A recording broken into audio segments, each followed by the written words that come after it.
ساحل، فارس کی آواز کہیں گم ہو رہی تھی۔ یوں لگ رہا تھا آج کے بعد وہ کبھی بول نہیں پائے گا۔ دل کر رہا تھا تجھے جان سے مار دوں۔ کیوں کیوں کیوں کیا تو نے ایسا؟ کیوں؟ فارس جواب دے۔ آہل میں تجھے الفاظ ساتھ چھوڑ رہے تھے۔ جواب دے فارس۔ اب کی بار آہل نے صرف کہا نہیں بلکہ دھاڑا تھا۔ آہل میں تجھے بتانے ہی والا تھا۔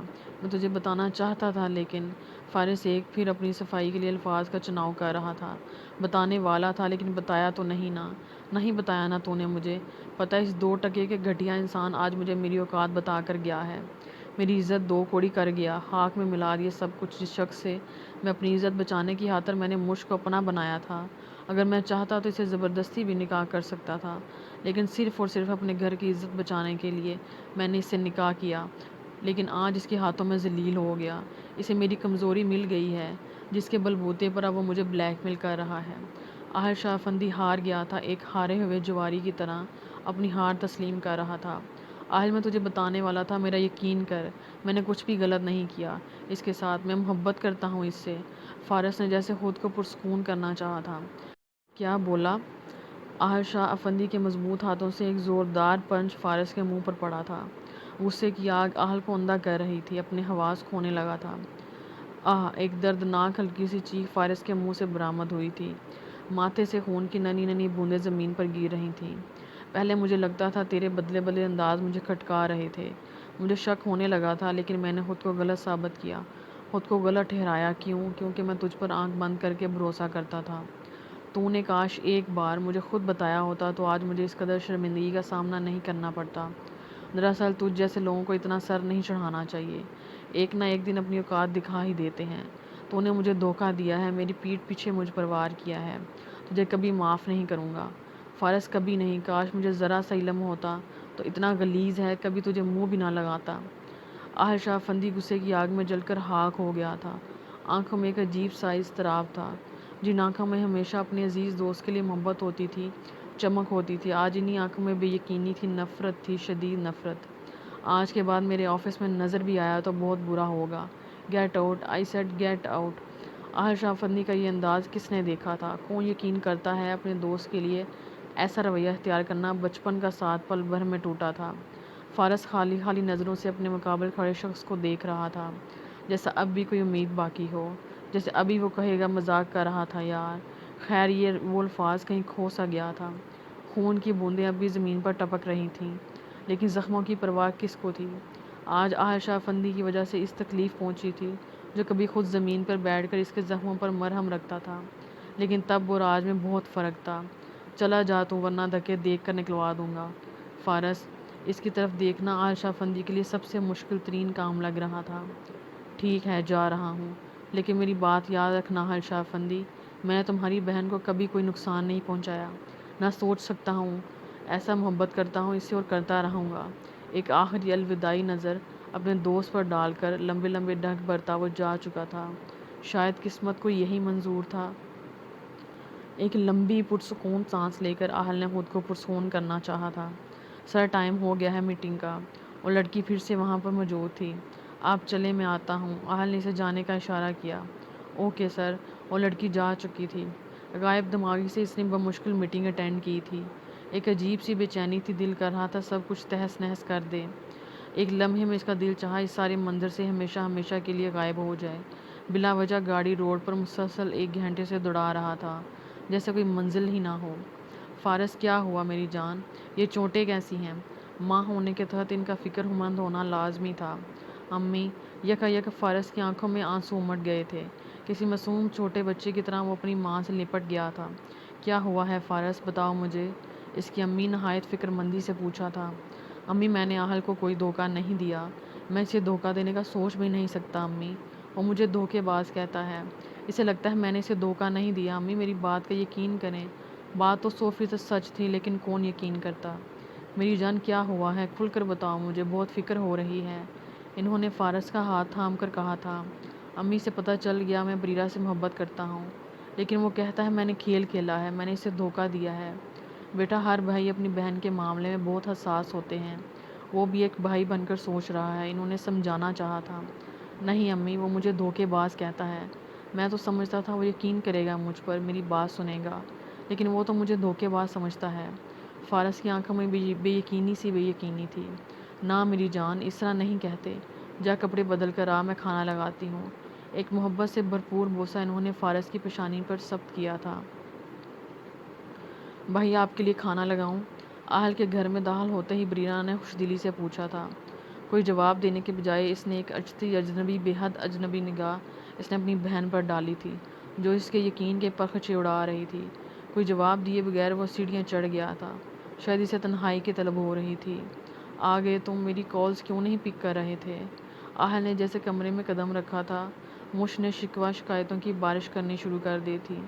بزی تھا، اس نے سرسری سا جواب دیا تھا۔ اتنے بزی تھی کہ میری ایک کال پک کرنے کا تمہارے پاس ٹائم نہیں تھا۔ مش فوراً برا مان گئی تھی۔ ہاں نہیں تھا ٹائم، آفس میں کام کرنے جاتا ہوں، فارغ نہیں بیٹھا ہوتا۔ نہ چاہتے ہوئے بھی اہل کا لہجہ تلخ ہو گیا تھا۔ تم مجھ سے اس طرح کیوں بات کر رہے ہو؟ مش فوراً اس کا تلخ لہجہ بھانپ گئی تھی۔ کس طرح بات کر رہا ہوں میں؟ اہل بھی اب میدان جنگ میں اتر چکا تھا۔ تم خود جانتے ہو مجھ سے کیسے بات کر رہے ہو۔ مجھ کو اب غصہ آ رہا تھا۔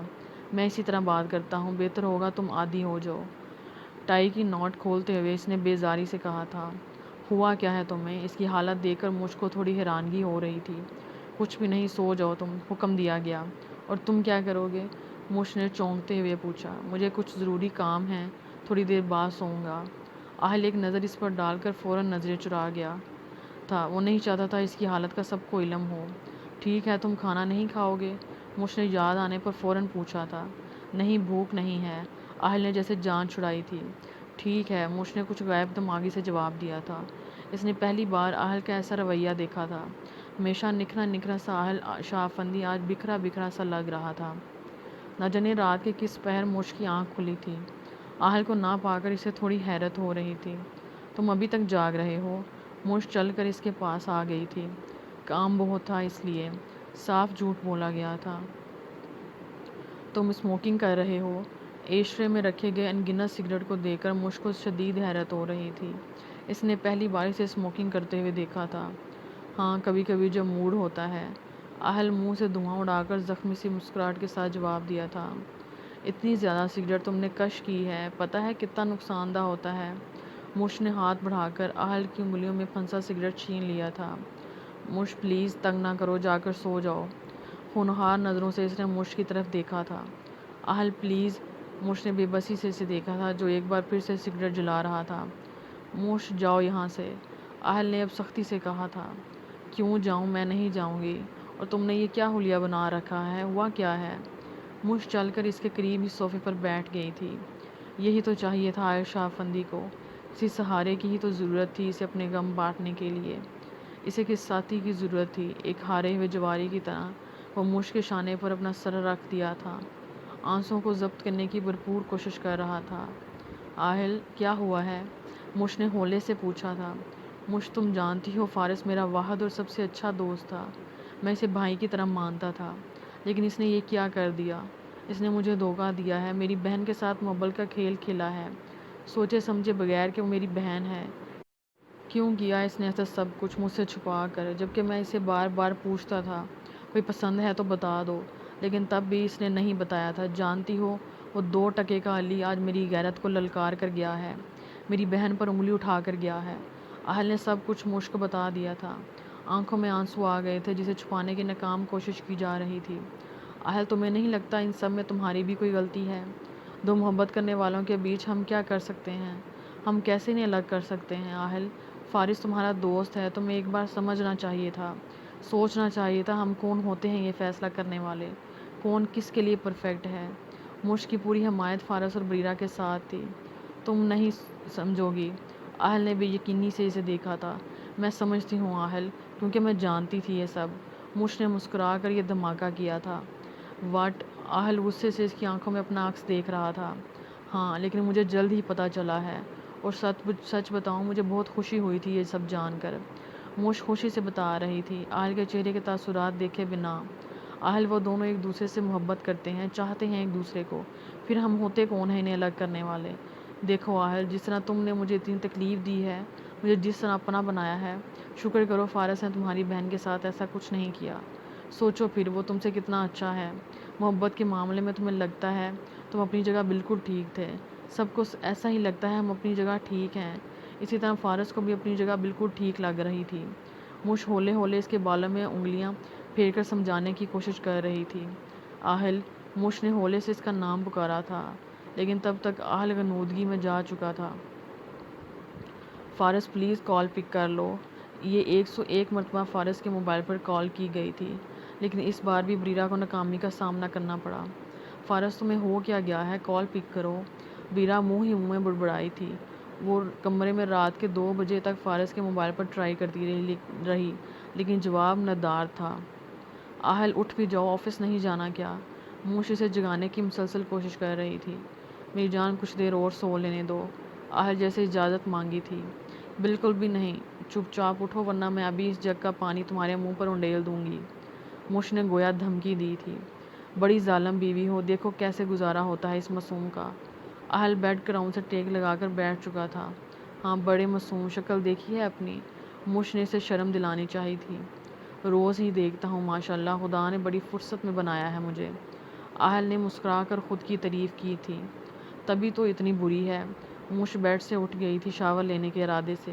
جیسے ہی آگے بڑھی، آہل اس کا بازو پکڑ کر کھینچا تھا، جس سے وہ اس کے مضبوط سینے سے جا لگی تھی۔ آہل نے اس کی گردن میں منہ گھسا کر اپنے لب رکھ دیے تھے۔ آہل پلیز جانے دو، موش مچھلی کی طرح تڑپ رہی تھی۔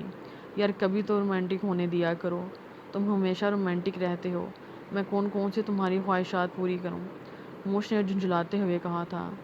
ایک شوہر کی کیا کیا طلب ہوتی ہے اپنی بیوی سے تمہیں پتہ ہی ہوگا۔ آہل نے اس کی کمر میں ہاتھ ڈال کر خود سے مزید قریب کیا تھا۔ اچھا جی تو بتائیں کون سی خواہشات ہوتی ہیں، وہ میں آپ کی پوری کر دوں، موش نے اس کے بکھرے بال کو مزید بکھیر دیا تھا۔ اب میں تمہیں یہ بھی بتاؤں، آہل نے منہ پھلا کر ناراضگی ظاہر کی تھی۔ تو مجھے کیسے پتہ ہوگا آپ کی کیا خواہشات ہیں، موش نے معصومیت سے پوچھا تھا۔ کس دو جلدی سے، یہ تو بہت چھوٹی سی خواہش ہے، لیکن کوئی بات نہیں، پہلے اسے پورا کر دو، آہل نے حکم صادر کیا۔ پاگل تو نہیں ہو گئے ہو، موش نے مصنوعی غصہ دکھایا تھا۔ بالکل پاگل نہیں ہوا ہوں، بیوی کا فرض ہوتا ہے شوہر کی خواہش پوری کرنا، تم اتنی چھوٹی سی خواہش پوری نہیں کر سکتی ہو، آہل شرارت بڑی مسکراہٹ کے ساتھ کہا۔ اچھا لیکن یہ فرسٹ اینڈ لاسٹ ہوگی، موش نے جان چھڑانی چاہی۔ اوکے، آہل نے فوراً اچھے بچوں کی طرح آنکھیں بند کر لیں۔ موش نے کچھ جھجکتے ہوئے اس کے گال پر اپنے لب رکھ دیے تھے۔ اب بس، موش فوراً 2 قدم پیچھے ہٹی تھی۔ اچھی تھی لیکن بہت عام سی تھی۔ آہل اس کے مقابل آ کھڑا ہوا تھا۔ چپ کرو، میں جا رہی ہوں شاور لینے، موش دوڑ کر فوراً واش روم میں گھس گئی تھی۔ بے وقوف لڑکی، آہل نے مسکرا کر منہ ہی منہ میں بڑبڑایا تھا۔ آہل، کل میں نے تم سے کچھ کہا تھا۔ ناشتے کی ٹیبل پر جاوید صاحب آہل سے مخاطب ہوئے تھے۔ جی، دراصل کل میں بہت مصروف تھا تو وقت ہی نہیں ملا، آج آ کر آپ سے بات کرتا ہوں، آہل نے ان پر ایک سرسی نظر ڈال کر جواب دیا تھا۔ آہل، فارس کیوں نہیں آ رہا؟ کتنے دنوں سے میری ان سے ملاقات نہیں ہوئی ہے۔ جاوید صاحب فارس کے بارے میں دریافت کر رہے تھے، کیونکہ زیادہ تر دنوں سے انہوں نے فارس کو نہیں دیکھا تھا، اب وہ آئے گا بھی نہیں۔ جوس کا گلاس لبوں سے لگا کر اس نے سرسی سا جواب دیا تھا۔ کیا مطلب؟ مریم بیگم چونکی تھی۔ مطلب آپ اپنی بیٹی سے پوچھ لیجئے، وہ مجھ سے بہتر بتائے گی آپ کو، آہل نے اپنی سرخ آنکھیں مریم بیگم کے چہرے پر مرکوز کرتے ہوئے کہا۔ کیا مطلب؟ مریم بیگم کے چلتے ہاتھ رک گئے تھے۔ مجھے لیٹ ہو رہا ہے، چلتا ہوں۔ آہل اپنا فون اور کوٹ ہاتھ میں لے کر جا چکا تھا۔ سب سے زیادہ حیرت کی بات یہ تھی کہ اس نے بریرہ سے کالج جانے کا پوچھا تک نہیں تھا۔ بریرہ بت کی بنی بیٹھی تھی۔ عجیب لڑکا ہے، جاوید صاحب نے انسنی کر دی تھی۔ اگر دیکھا جائے تو یہ بات انسنی کرنے کے بالکل قابل نہیں تھی۔ میں کالج جا رہی ہوں، بریرہ زبردستی کی مسکراہٹ چہرے پر سجا کر فوراً 9:11 ہو گئی تھی۔ فارس، دیکھو بیٹا دروازے پر کون بیل دے رہا ہے، فارس نے اپنے عقب میں اپنی ماں کی آواز سنی تھی۔ جی دیکھتا ہوں۔ بے رفع سے حلیے میں بھی وہ نہایت ہینڈسم دکھ رہا تھا۔ تم یہاں؟ دروازے پر بریرہ کو دیکھ کر فارس نے بے یقینی سے کہا۔ مجھے تم سے بات کرنی ہے۔ بریرہ نے الجھتے ہوئے اسے دیکھا تھا، لیکن مجھے کوئی بات نہیں کرنی، نہ چاہتے ہوئے بھی فارس کو اپنا لہجہ سخت کرنا پڑا تھا، کیونکہ اب وہ مزید کسی کو دھوکہ نہیں دینا چاہتا تھا۔ ایک پل کو تو فارس کا دل چاہا بریرہ کو گلے لگا لے، قربت کی پیاس کو بجھا لے، لیکن اسے خود پر جبر کیے ہوئے تھا، اپنے جذبات کو کنٹرول کیے ہوئے تھا۔ کیوں نہیں تمہیں مجھ سے بات کرنی؟ دیکھو فارس، مجھے تم سے اس طرح اگنور نہیں کر سکتے۔ بریرہ کا لہجہ بے بسی سے بھرپور تھا۔ دیکھو بریرا، آج کے بعد تم کبھی نہیں ملیں گے اور پلیز تم یہ کال کرنا بند کر دو، فارس نے مخمور لہجے میں کہا تھا۔ دل کے کسی کونے میں ہلکا سا درد بھی ہوا تھا، لیکن اسے اس درد کو برداشت کرنا تھا۔ تم ایسا کیسے کہہ سکتے ہو فارس؟ ہوا کیا ہے اور یہ چوٹیں کیسے لگی ہیں؟ بریرا نے اس کی پیشانی پر لگی چوٹ کو دیکھ کر فکر مندی سے پوچھا تھا۔ تمہارے بھائی نے دی ہے، فارس نے مسکرا کر کہا تھا۔ کیا؟ مجھے صاف صاف بتاؤ کیا ہوا ہے؟ بریرا اب رو دینے کو تھی۔ کچھ بھی نہیں ہوا، میری بات سنو بریرا، آج کے بعد مجھے کال کرنے کی کوشش مت کرنا، نہ مجھ سے کوئی رابطہ کرنا، میں نہیں چاہتا خواہ مخواہ کوئی تماشا ہو، میری زندگی میں پہلے ہی مزید الجھن ہے۔ فارس پوری توجہ سے ڈرائنگ کرنے میں مگن تھا، لیکن دل کی حالت ایسی تھی کہ جیسے کسی سمندر میں غوطہ لگا رہا ہو۔ میں جانتی ہوں تم مجھے چھوڑ رہے ہو، کوئی اور مل گیا ہوگا تمہیں، ایسا ہی ہے نا؟ بریرا کی آنکھوں سے مسلسل آنسو بہہ رہے تھے، دل پر ایک گھونسا سا پڑا تھا۔ ہاں شاید۔ فارس کے اندر اب اتنی ہمت نہیں تھی کہ وہ مزید بریرا کا دل دکھاتا۔ آئی ہیٹ یو، یہ آخری الفاظ ہے جو بریرا کی زبان سے ادا ہوئے تھے، آنکھوں میں شدید بے یقینی تھی۔ یہ یقین کرنا زیادہ مشکل تھا، دھوکہ کس نے دیا ہے، محبت نے یا محبت کرنے والے نے؟ بہت شکریہ، اب گیٹ کے اندر جاؤ اور مجھے کبھی تنگ مت کرنا۔ فارس نے تھوڑی سختی اختیار کر لی تھی۔ آئی ہیٹ یو، مجھے زندگی میں کبھی مڑ کر اپنی شکل مت دکھانا۔ بریرا دروازہ کھول کر تن فن کرتی باہر نکلی تھی۔ تمہاری خواہشات پوری کرنا میرا حق ہے۔ فارس نے ایک تیکھی مسکراہٹ اس کی طرف اچھالی تھی، سے آگے بڑھ گیا تھا، لیکن دل تھا کہ کچھ ماننے کو تیار ہی نہیں تھا۔ دل کہہ رہا تھا سب کچھ بھول بھال کر پھر سے اسی راہ پر چل پڑیں، لیکن دماغ کہہ رہا تھا کبھی نہیں، یہ غلط ہے۔ آج کے لیے اتنا ہی، آئندہ کے لیے ہمارے ساتھ رہیے گا۔ اللہ حافظ۔